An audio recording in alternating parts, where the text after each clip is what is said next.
Shabbat Shalom and welcome. This is Torah Study for a Shabbos. I'm Rabbi Ed Feinstein in Los Angeles, joined by my dear friend Mark Elman in South Florida. And both of us are reflecting on this very, very difficult week for the Jewish people, for Israel, for America, for people who love freedom everywhere.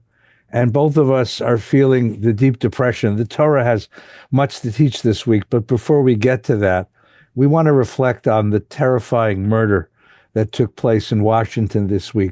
Mark, what does this mean for us?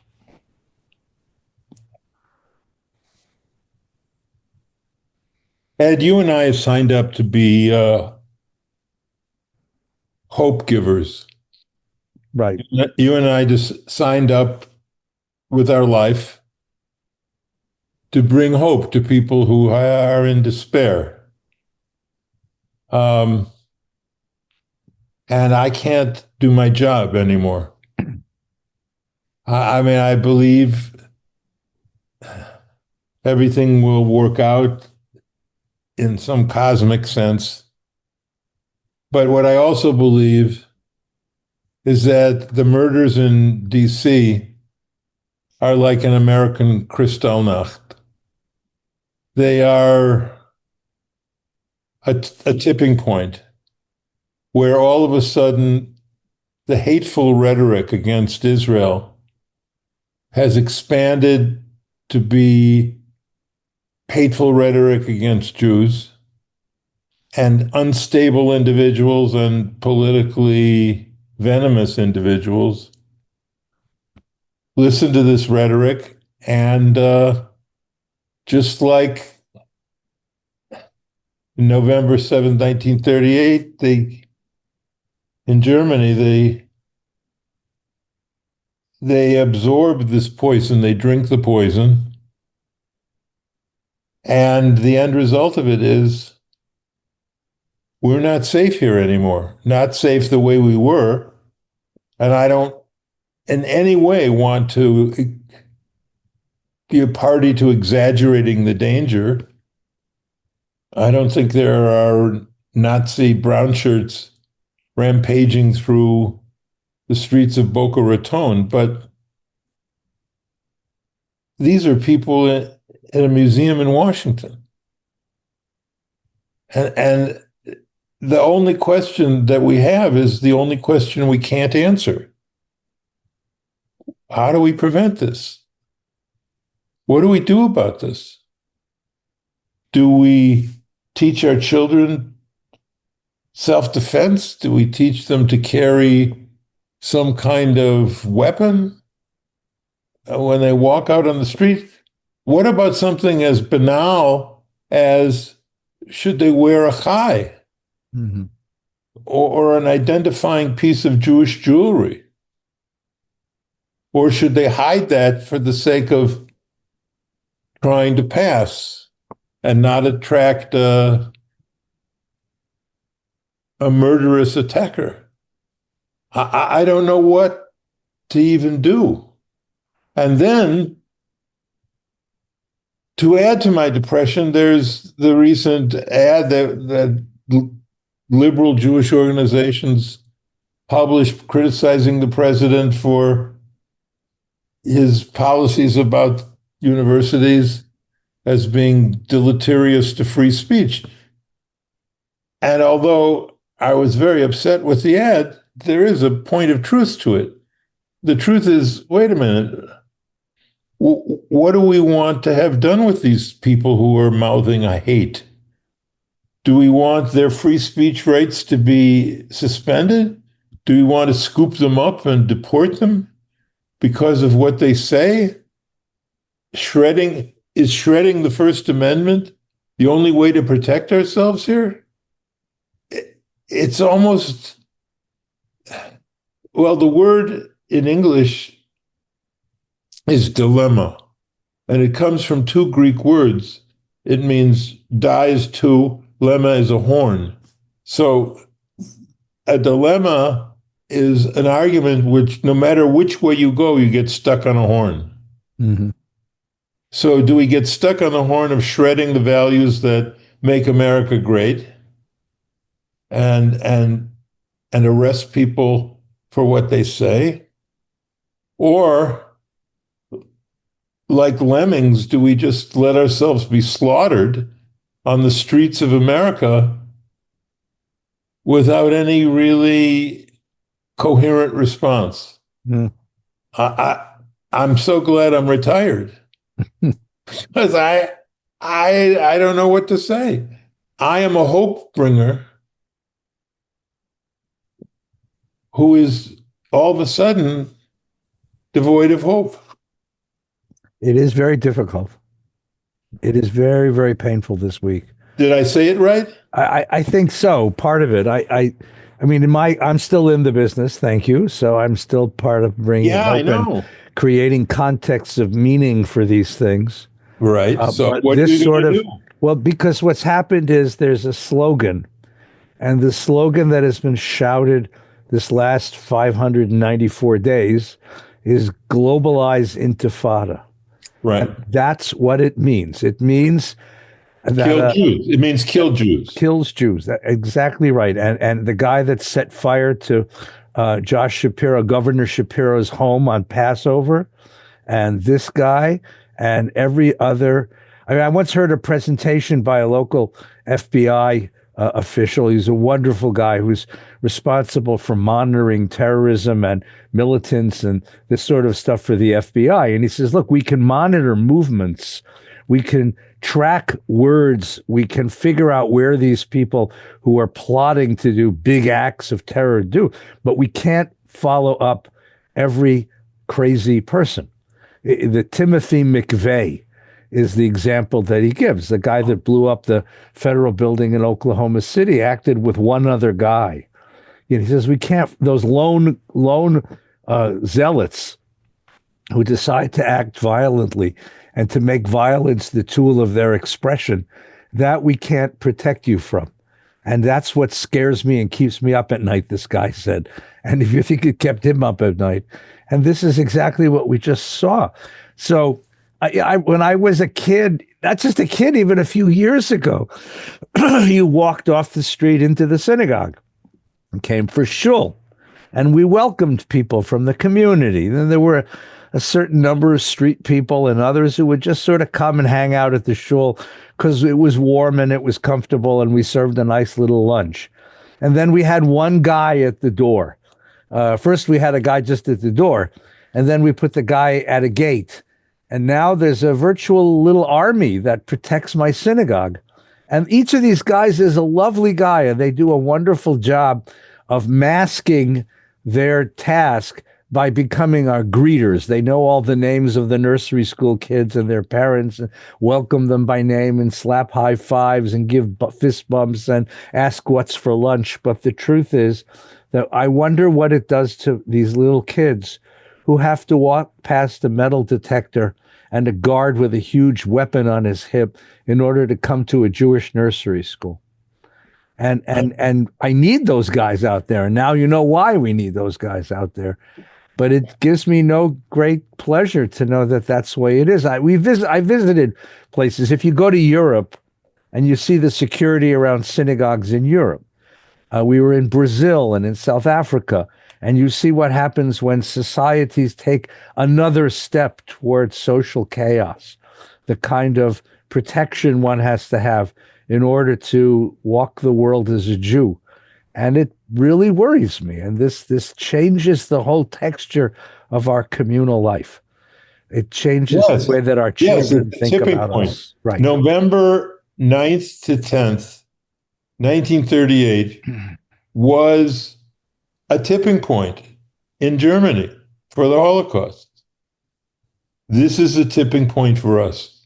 Well, the only difference I would say, and I don't want to get Obviously, there's a difference. I don't want to get into the politics of the thing, is that Right. I was reassured to some extent by the statements of the law enforcement officials that came out the other night, including the Attorney General and the Mayor of D.C. and the police chief, who too, all of them unanimously talked about the fact that hatred has no place here and that violence will not be tolerated. And so it's not a government thing, not at least not yet. That's the difference with Germany. It's when government adopted that philosophy and it became an expression of government. Here it's somewhat different, and I would still say the majority of culture of America, the populace, takes offense at this in a very deep way. Right. But if you look, I mean, I don't want to politicize it either, but if you look at what the president of the United States is doing to fight anti-Semitism, some of the stuff which helps us hurts America. Right. I mean, telling Harvard you can't have any foreign exchange students is a terrible thing. Now, does it keep some of these haters out of America? Yeah, it does. So where do you go with that? I mean, the question is, what do we do? And you just pointed to the one of the first things, which is obvious, not to mean that it's simple, and that's we have to harden our synagogues. Okay, so we have to harden and protect our synagogues. Okay, in a certain way, that's the easiest step in the future to do. You hire policemen with guns, and in Yontif that's coming up, it's going to look more like an armed camp. Okay. But our people walk through America beyond the synagogue on a simple level. And I've gotten these letters, and I know you have, from college kids who write to me, Rabbi, on our campus, there's demonstrations. I was called a Zio pig because I had a chaya. Should I take my jewelry off? And I must say, I've changed my mind, Ed. In my early response to them, I said, absolutely take your jewelry off. If you were going to a dangerous area, you wouldn't wear a fancy watch or bling all over you. That would be stupid. It would be like provoking a mugger. And that kind of careful reticence is not cowardice.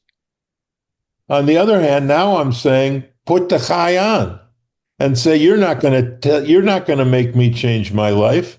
You're not going to make me walk around afraid. I'm a proud Jew, and I'm not afraid to show it. Mm-hmm. So, but I'm saying, well, that's very good. You're saying, okay, now you think they should wear the jewelry, but what you've done is you've made your grandchildren into little warriors for your beliefs. Is that fair? Yeah. Who are you to tell them to wear a chai, which endangers their lives, not your life? Of course. So what do we do about them? I mean, one thing Dershowitz and others have been saying, we have to change our dreams for our children. We no longer should say that our highest dream is that our kid should go to Harvard. We have to give up on the Ivy Leagues and send our children to colleges where presidents aren't motivated by foreign money and where the student body isn't populated by people who are shouting from the river to the sea, one state, which means no Jews, which means genocide. So we have to change where we send our kids to college. We have to engage in what Acker and Dershowitz and others have called doxing, where we take pictures of people who are demonstrating on campus. And if they've applied for a job at some law firm, we send a picture of them to the law firm.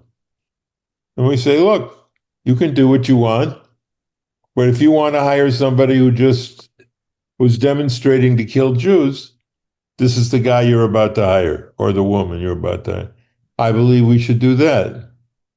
I believe we should give money to defeat politicians who, like one of them, I won't even say her name, when asked if she could condemn the murders, at first said, "Oh, I'm leaving now." Hmm. Couldn't, out of her mouth, it couldn't come, "I oppose all violence." Later, she issued a statement. We have to vote we have to make sure these people are defeated.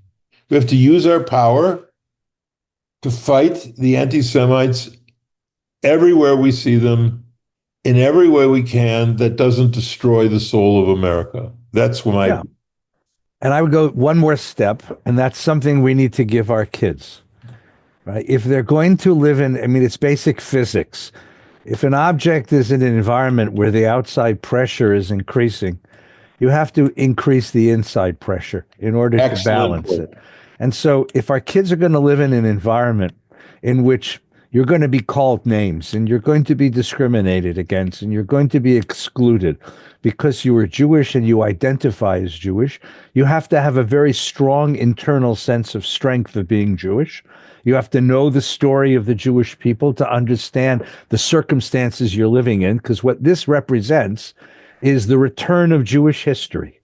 You and Yes, I were this blessed is to, Amalek. right. You and I were blessed to grow up in a bubble, in a moment of history which was unique. We didn't know it was unique, but now we know it's unique. When anti-Semitism basically was not an issue Right. in the conduct of our lives, and we didn't have to have daily defense against it because we felt that Jewish history was beyond us now. We had stepped out of that history. Israel feels like it stepped out of the history, and American Jews felt that they stepped out of the flow of Jewish history. But now history's come back, and this is the experience that our great-grandparents understood.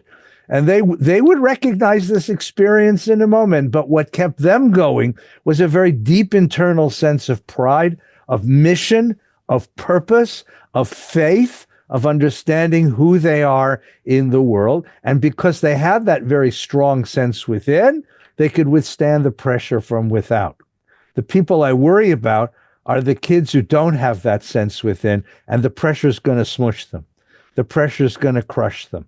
And so we got to make sure that kids understand the story of Jewish history, the purpose of Jewish existence, and the pride that they feel, and not just ethnic pride. It's not rah rah we Jews or I support Israel because it's a very deep sense of purpose. That pride is rooted in a deep sense of purpose and a deep vision of the world and how precious that vision of the world is. And ironically, of course, the vision of the world that we have always promulgated is a vision of unity among humanity. It's a sense of oneness among humanity, which is precisely what is being thrown at, used to crush us now. But that vision is still very much involved. It's still very much. And these two kids, by the way, Yaron and Sarah, these two beautiful souls, if you read their their biographies that have been put out all over the internet now, they were people who really deeply believed in that vision. The conference that they were at was a conference on how to get more humanitarian resources to the entire region, especially in Gaza. And each of them was working on projects to bring peace. That's one of the great, terrible, terrible ironies. And of course, the other terrible irony is that he's not even really Jewish. I thought it was her. She's very Jewish. She grew up in the suburb in Prairie Village, Kansas, suburb of Kansas City, and been involved in Jewish things her whole life. I thought she was the one who wasn't Jewish. He's Jewish. She's Jewish. She's Jewish. He's not. His mother is Christian. His father is Jewish.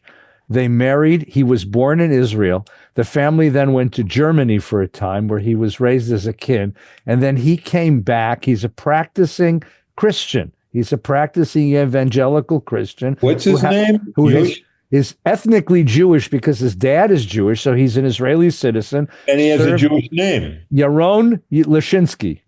Right. Practicing Jew, served in the IDF, works for the embassy.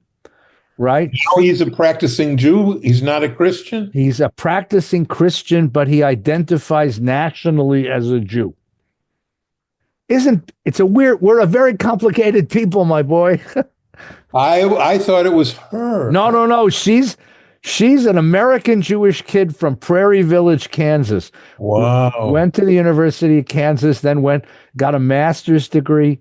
She's a very, very accomplished young woman.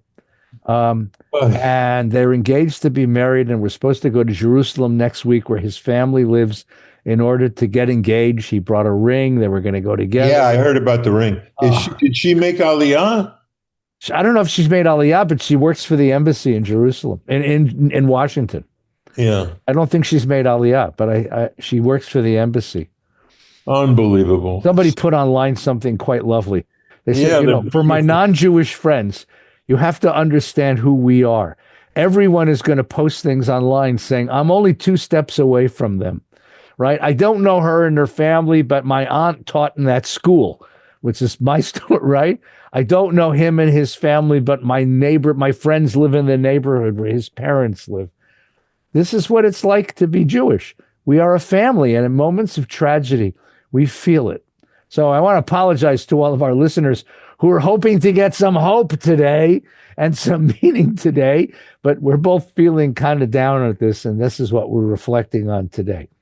But we will take a moment and talk about the Torah reading, if that's okay. So let's leave our despair aside for a moment and go back to the Torah portion, which isn't that big a leap, because it's about the connection between the Torah and America. This is, by the way, my bar mitzvah Torah portion. My birthday was last week. And Happy bar mitzvah. Happy birthday. thank you, thank you. Bahar Bahukotai. And it has as its, in Leviticus 25, it has its main coda, Yikare Dror Ba'aretz L'chol Yoshveh. Proclaim liberty throughout the land to all the inhabitants thereof. And it turns out that verse is a verse that's inscribed on the symbol of America. The Liberty Bell. Yep. And Mill and Straub, whoever built the bell in honor of the Philadelphia, the anniversary of the signing of the Declaration, they put that verse on there, and it shows you how strongly America is forged in the verses and values of the Bible, of the Torah. That in fact, we were the New Jerusalem. That in fact, King George was a new Pharaoh, and we were making our way through the Exodus to out of oppression into a land of freedom. One of the first courses offered at Harvard was Hebrew. I remember going to Trinity Church after the 9/11 attacks, and it's the oldest church in, I think, America. And above their little bima, above their altar, is Yod He Vav He in Hebrew. They have the Hebrew letters for the name of God. So there was a real connection between America and biblical values, and we saw that reemerge in the writings and life and beliefs of Abraham Lincoln. It was suffused with biblical imagery. And I think Franklin's suggestion for the symbol of the national seal became the eagle. But before the eagle, their image was the crossing of the Red Sea. And so that's how intertwined America and the Torah are. And we think there's never been a country like this. There's never been a country that conceived of itself as an idea, not just as a geographical location. Right. America was an idea. And the idea, I just want to add one piece to this because I think it's something that you just said. The verse in the Torah talks about the Jubilee year, the 50th year in an economic cycle when everyone returned to their ancestral home, their ancestral plot of land. And the line is that on Yom Kippur, on the 10th day of the 10th month, you are to dror ba'aretz, you're to blow the shofar, right? And declare liberty. And the Hebrew phrase is lechol yoshveha, Yeah. to all of the land's inhabitants. And that's the American connection. The idea that, and they didn't live up to it. Let's admit at the outset, so no one gets this wrong. But the idea that lechol yoshveha, to all who live in this land, right? Yes, they excluded Africans because they thought them not American, and they excluded mostly women, and what they meant at the time was white property owning guys. But the ideal that we have been reaching for ever since, lechol yoshveha, that dignity of freedom belongs to everybody. That's been the push that has allowed America, that has pushed America to continue to develop as the democracy it is. It's the word all. If you only give it to certain people, what you end up with is privilege, not liberty. But when you give it to all, when all of us are entitled, when all of us can say, hey, wait a minute, I'm here too. I exist too. See me. Feel my presence. That's the real gift of this. That's the real ideal of America that you're talking about. Amen. And the other thing that's interesting to me about that verse that I didn't understand when I was 13 is, what does dror mean? Yikare dror ba'aretz l'chol yoshveh. You shall proclaim liberty. It doesn't mean tzedek. You'd think that might be a word they would have used in there somehow. Proclaim justice for everyone, but dror is, well, like you say, its technical meaning was the return of land to ancestral boundaries. But that's not really what it means. Dror means that you should be living in a place where your dreams can become real, and not in a place where your dreams will be crushed. And that's really what's at stake here, to just step back into the depressing news of the week, of the murders. The worry is that the American Jewish dream, and with it the dream of many other people everyone who lives in America, will be crushed. Because there's no question, and I say this to people often, imagine there was no Israel. Do you think that there would be no demonstrations, no killings, no shootings? This is a war against America. Of course, it's also a war against Jews, but we shouldn't, in our fight against these people, become ethnocentric about our fears. We have to understand their attack is not just against us. It's against the idea of America. They are anarchists, they are nihilists, they are fascists. And they want everything good about this place killed and dead and crushed. And the simple analysis that this is a good and kind country is not one that they believe in. Mm-hmm.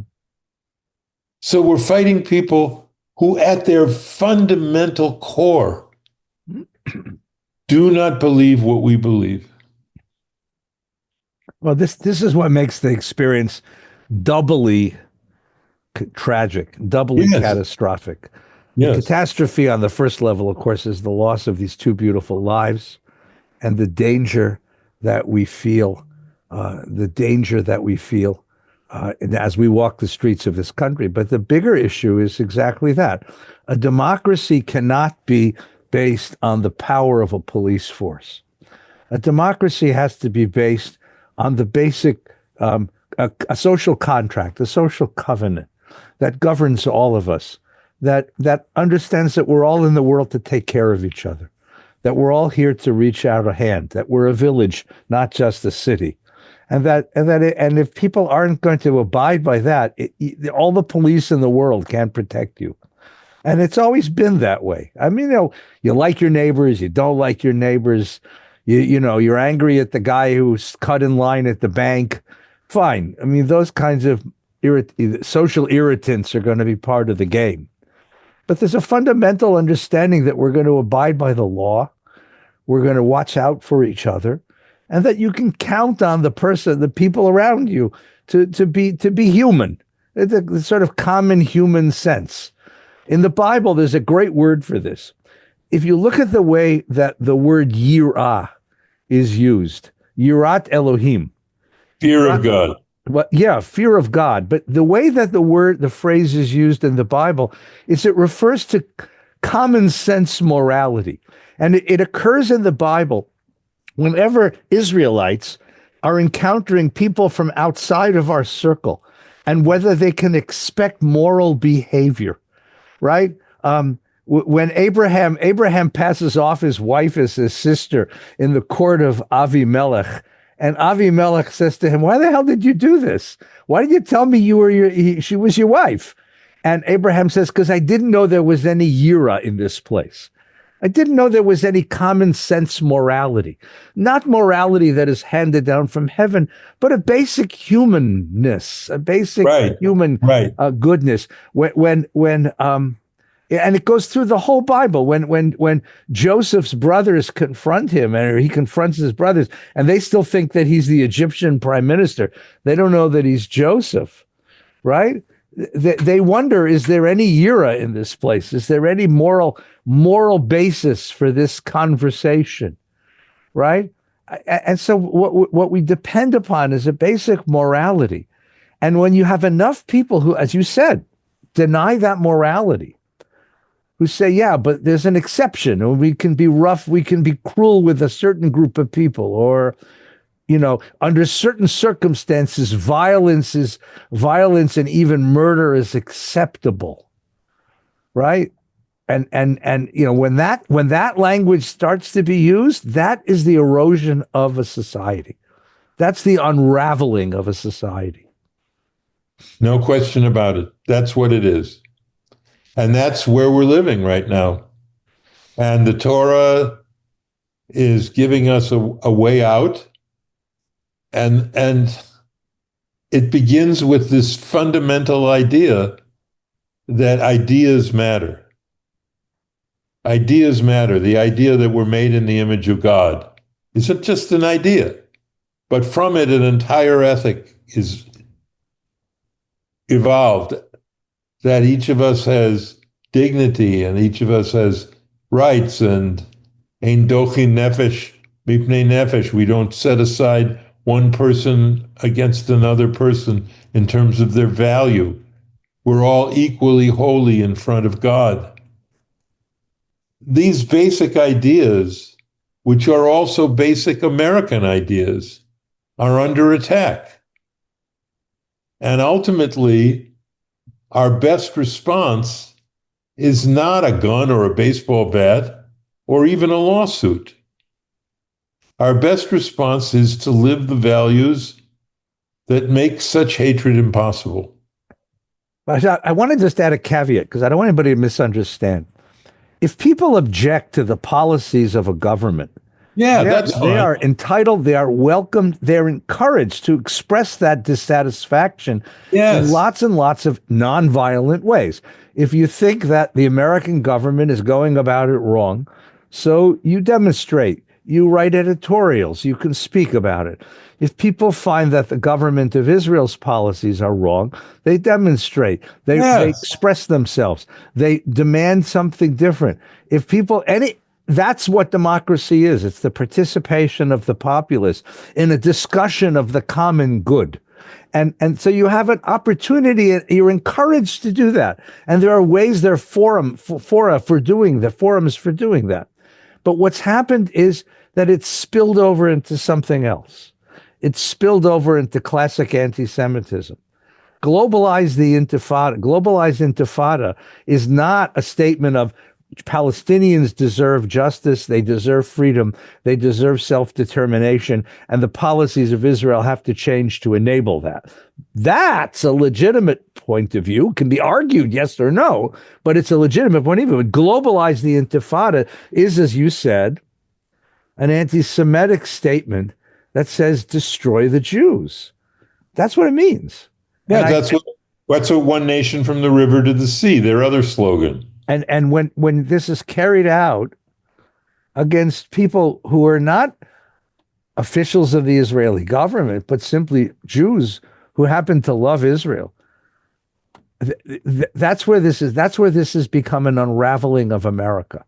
And that's something that is so worrisome. It's just so very worrisome. I want to add one other caveat. We're back to being depressed, Mark. I thought we were going to give people hope. Oh, yeah. Okay. Oh, yeah. The hope is the Yovel. The Yovel is the hope. The Jubilee. That every 50 years isn't like next week. It's a long period of time.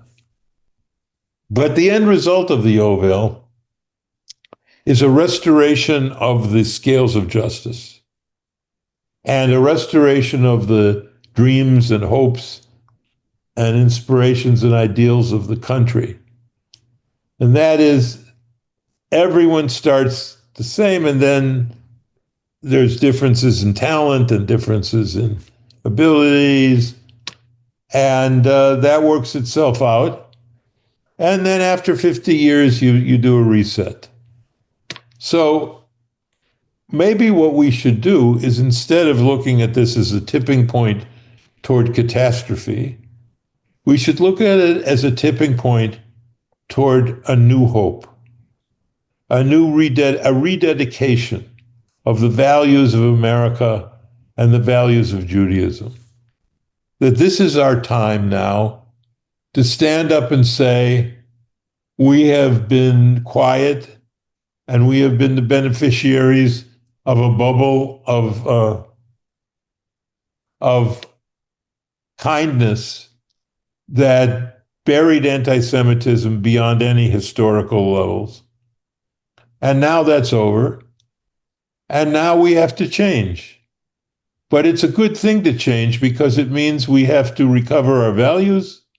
We have to help America fight against those who want to undermine it within the law. And we have to move forward. And maybe, since I believe, the one thing I believe absolutely is that evil always overextends itself, Ed. Evil always goes too far.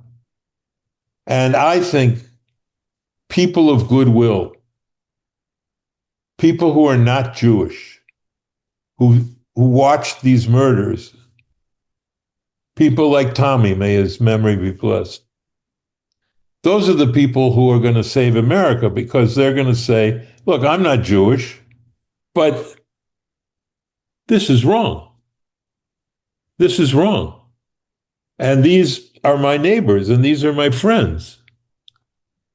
And I'm waiting for a statement from organizations and people and the Pope and from everyone saying, no. When John the 23rd said, I am Joseph, your brother, this is our opportunity. Mm-hmm. So although it is a scary time, it's also a hopeful time. Well, that's a beautiful way. I don't want to sound like a downer after such a beautiful talk. Come on, I'm trying. I'm I know, but my problem I'm hanging on by my fingernails. By the polarization of this society is so brutal, and the political discourse of this society is so harsh and so rough and so cruel that I imagine this is going to get swallowed up in a larger tidal wave. I do think that the hope is there, that at some point we're going to look at ourselves and say, what happened to us? How did we get here? and back off and begin to reassert a social covenant that understands that we're all in this together. But, unfortunately, in the larger American context, I don't think we've gotten anywhere close to that yet. And in the Jewish context, we feel this. We feel the need for this, but I don't know if it's going to happen in the larger social context. Still, I think you're right. The promise of the Torah portion is that sometime societies get to a point where they have to look at themselves and say, it's time to start over. And that's what the Jubilee promises. Mark, thank you. I want to give you a hug because I want you to feel better. I think all of us could use a hug and try to feel better. So let's pray for a Yovel moment, a moment when America and the world looks at itself and says we have to start over and we have to try better. Thank you all for listening. Have a better Shabbos, get some rest, and a happy Memorial Day to all. Stay well. Shabbat Shalom.